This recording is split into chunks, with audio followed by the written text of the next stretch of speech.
Iran आणि America इस्रायलमधल्या युद्धासंदर्भात 2 आठवड्यांची युद्धविरामाची घोषणा अमेरिकेचे राष्ट्राध्यक्ष डोनाल्ड ट्रम्प यांनी केली घोषणा। इराणनं होर्मुझची सामुद्रधुनी पुन्हा उघडण्याच्या अटीवर अमेरिकेनं लष्करी कारवाई थांबवण्याचा घेतला निर्णय।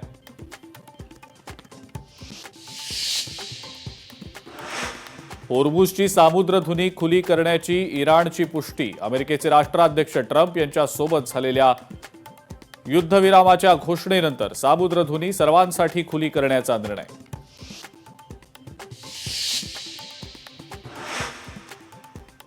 इराण आणि अमेरिकेतलं युद्ध थांबवण्यामध्ये पाकिस्तान आणि चीनची मध्यस्थी। इराणचा पाकिस्तानमार्फत अमेरिकेकडे प्रस्ताव। युद्धविरामापूर्वी इराणकडून 10 कलमी अटी।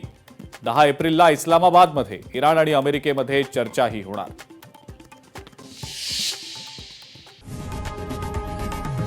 लोकशाही मराठी ऐका, पहा, जागरूक रहा।